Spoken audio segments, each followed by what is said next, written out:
Hello বন্ধুরা, তোমাদের সকলকে স্বাগত জানাই পশ্চিমবঙ্গের একটি বৃহত্তম মেলায় হাবড়ার বাণীপুর লোক উৎসবে।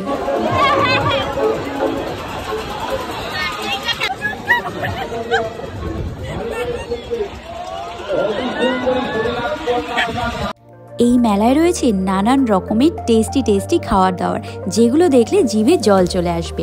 আর তাছাড়া রয়েছে নানান রকম হাতে তৈরি আকর্ষণীয় জিনিসপত্র। আশা করছি এগুলো দেখতে তোমাদের খুবই ভালো লাগবে। তাই চা কফি সমস্ত কিছু নিয়ে বসে পড়ো আর সন্ধ্যের এই মেলাটি এনজয় করো। আমার সঙ্গে তোমরাও চলো হাবড়া বাণীপুর লোক উৎসবে। প্রবেশ করা যাক এই মেলায়। তো শুরুতেই বলে রাখি, 30শে ডিসেম্বর 2023 থেকে শুরু করে 7ই জানুয়ারি 2024 অবধি এই মেলাটি চলবে। আর এখন আমার সঙ্গে চলো বাণীপুর লোক উৎসবে প্রবেশ করি। আমি এখন রয়েছি একদম বাণীপুর লোক উৎসবের মেন গেটে, এখান থেকেই প্রবেশ পথ। আজকে আমি চেষ্টা করব এই সুন্দর মেলাটি খুব ভালোভাবে তোমাদেরকে ঘুরিয়ে দেখানোর।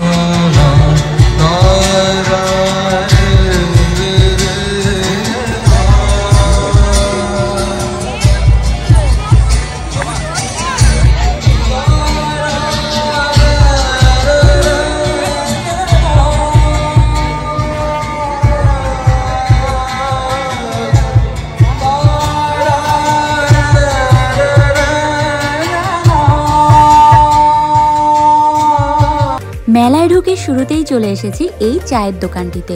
বাঙালির কাছে চা না হলে কিন্তু ঠিক জমে না, তাই হাবড়ার বাণীপুর মেলার এই চায়ের দোকানটি কিন্তু খুবই ফেমাস। 15 টাকা করে এই চা খেতে কিন্তু দুর্দান্ত টেস্টি। তাছাড়া মেলায় ওয়াও মোমো থেকে শুরু করে মিয়ামোর সমস্ত কিছুই এখানে ছিল। তাছাড়া দেখতেই পারছো তোমরা, এখানে খুবই টেস্টি খাবার দাবার মেলায় রয়েছে। এখন তোমাদেরকে দেখাচ্ছি 65,000 টাকার একটি আয়না। হ্যাঁ, অবাক হচ্ছ তো? আমিও শুনে কিন্তু অবাক হয়েছিলাম। 65,000 টাকার এই আয়নাটি খুবই সুন্দর দেখতে ছিল। এই দোকানে দেখেছিলাম এত সুন্দর জিনিসপত্র, এগুলো সবই প্রায় সেগুন কাঠেরই তৈরি, তাই এত দাম। এই খাটটিও খুবই সুন্দর ছিল। তাছাড়া এই রাউন্ড খাটটা কিন্তু দেখতে বেশ অন্যরকম লাগছিল। আমি ফার্স্ট টাইম দেখলাম সামনাসামনি, দেখতে কিন্তু খুবই সুন্দর লাগছিল রাউন্ড। আর এখানকার এই দোকানের কালেকশনগুলো এত সুন্দর। এই সেন্টার টেবিলটা দেখো, এখানে সোফার সঙ্গে এই টেবিলটা দেখতে এত আকর্ষণীয় লাগছে।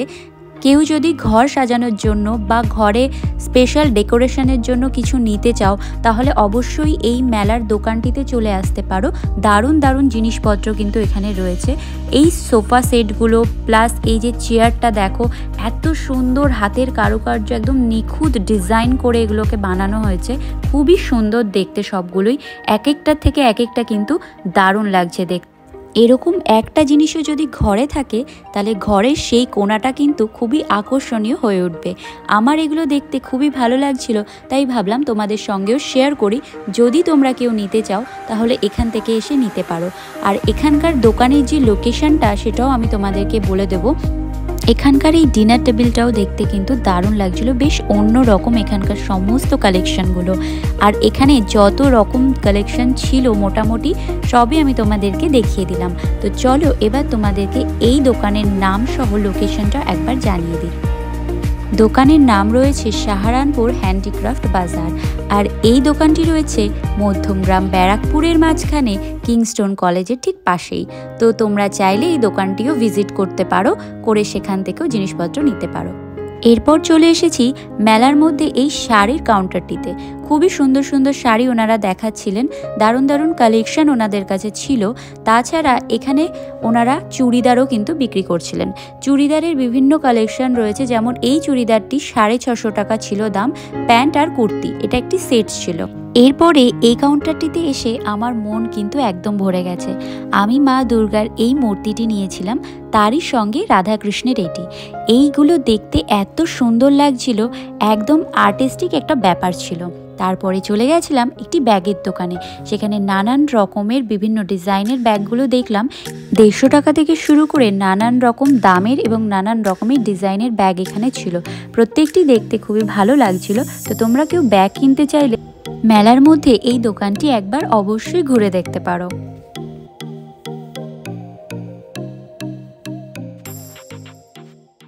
এখন তোমাদেরকে দেখাচ্ছি দুর্দান্ত সুন্দর একটি জিনিস। ভুট্টার ফেলে দেওয়া খোসা থেকে তৈরি হয়েছে এগুলো। তোমরা নিচের দিকটা দেখলে বুঝতে পারবে, এই যে দেখো ভুট্টার যে খোসাগুলো আমরা ফেলে দিই সেগুলো থেকেই এই ফুলগুলোকে তৈরি হয়েছে। এত সুন্দর লাগছে দেখতে। এখন যেটা দেখছো এই হলুদ সাদা এগুলো কিন্তু অশ্বত্থ গাছের পাতা এবং এগুলো রিয়েল পাতা। এগুলোকে বিভিন্নভাবে ডিজাইন করে বানানো হয়েছে। আর এখানে যাও তোমরা দেখছো সবই কিন্তু কোনো না কোনো গাছের পাতা, ফল, বিভিন্ন জিনিস দিয়েই বানানো। এটাই হচ্ছে এর একদম ন্যাচারাল এবং স্পেশাল ব্যাপার। আর এখানে রয়েছে বিভিন্ন সাইকাস পাতা, যেমন এটা আমি 2টো সাইকাস পাতা কিনে নিয়েছি। এগুলো দেখতে প্লাস্টিকের মতো হলেও এগুলো কিন্তু রিয়েল পাতা। তো এখন যেটা দেখাচ্ছি এগুলো কিন্তু রিয়েল নয়, এগুলো আর্টিফিশিয়াল। এখানে আর্টিফিশিয়ালও দোকান ছিল, বিভিন্ন সুন্দর সুন্দর ফুলের বিভিন্ন রকম। তো এগুলো দেখতেও ভালো লাগছিল। বিভিন্ন রকম দামের রয়েছে, 50 টাকা থেকে শুরু করে বিভিন্ন রকম। এরপর চলে এসেছি এই টুপির দোকানটিতে। এখানে ছেলেদের থেকে শুরু করে মেয়েদের নানান রকম ভালো ভালো মাথার টুপির কালেকশন ছিল, তাছাড়া চশমা, সানগ্লাস যেগুলোও ছিল সবই ভালো ভালো কালেকশন ছিল। তো এরপর চলে এসেছি ছোটোবেলার স্মৃতিতে। এই পুতুলগুলো দেখে মনে হচ্ছে সবাই বিয়ে করতে একদম প্রস্তুত। লাইন দিয়ে সব বউরা দাঁড়িয়ে রয়েছে, পাশে রয়েছে মেম সাহেব পুতুল। একদম দেখতে পাশাপাশি পুতুলগুলোকে এত সুন্দর লাগছিল। এখন চলে এসেছি মেয়েদের স্বপ্নের জগতে, কানের দুল। আশা করছি মেয়েরা যারাও দেখছো তাদের খুবই ভালো লাগছে। আর এখানে রয়েছে কিউট কিউট এই সফট প্যাডিগুলো নিজের বেডরুম বা ঘর সাজানোর জন্য। এগুলো কিন্তু দেখতে খুবই ভালো লাগে, ভীষণ কিউট। আর এখানে একজন আমাদেরকে উকি দিচ্ছেন, টুকি। তো চলো তোমাদেরকে আরও কিছু ভালো ভালো জিনিস দেখাই। এখানে রয়েছে কাচের বিভিন্ন জিনিসপত্র, তাছাড়া কফি মাগ বিভিন্ন ভালো ভালো ডিজাইনের। তো এগুলো খুবই ভালো লাগছিল দেখতে। তাছাড়া মেলায় আসলে তো এগুলো সবাই একটু না একটু দেখেই থাকে। তো এবার তোমাদেরকে কিছু ক্লিপও দেখিয়ে দিই যেগুলো ইন ফ্যাশন রয়েছে, কিছু ইয়াররিংস ভালো ভালো। তো এবার মেইন জিনিসের দিকে যাওয়া যাক, যেটা আমার সব থেকে বেশি পছন্দের, নাগরদোলনা। মেলায় বিভিন্ন রকম দারুণ দারুণ নাগরদোলনা এসছে, যেগুলো বাচ্চাদেরও রয়েছে আর সাথে রয়েছে বড়দেরও। এগুলো রয়েছে সব জায়েন্ট নাগরদোলনা, মানে সব থেকে বড় সাইজ যেগুলো হয়। আর কারা কারা নাগরদোলনা চড়তে ভীষণ ভালোবাসো আর কারা কারা একদম দেখলে ভয়ে একেবারে উল্টো দিকে দৌড় মারো, তারা কিন্তু কমেন্ট করে জানিও। আমি যেমন খুব ভালোবাসি নাগরদোলনা চড়তে, যেখানেও নাগরদোলনা থাকে সবার আগে আমি সেখানেই যাই। মেলায় বাচ্চাদের সেকশনটায় আসলাম, যেখানে বাচ্চাগুলো সব একই জায়গায় গাড়িগুলোকে চালাচ্ছিল জলের মধ্যে। তো ওদের দেখে ভীষণই ভালো লাগছিল আমার।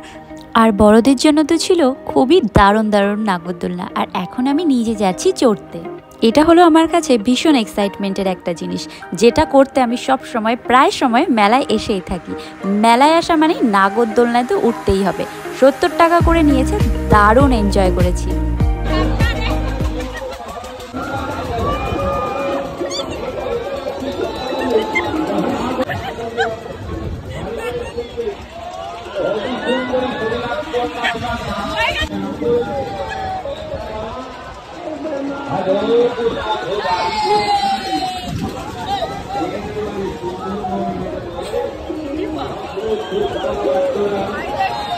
মেলার সমস্ত কিছু কমপ্লিট করে লাস্টে একটু সাংস্কৃতিক অনুষ্ঠান দেখে তারপরে আমি আমার কেনা জিনিসগুলোকে নিয়ে বাড়ির দিকে ফিরছিলাম। আমার কিন্তু মেলাটা দুর্দান্ত ভালো লেগেছে। লাস্টে একটু ডমিনোজে গিয়ে ফেরার পথে পিৎজাও খেয়ে নিয়েছিলাম।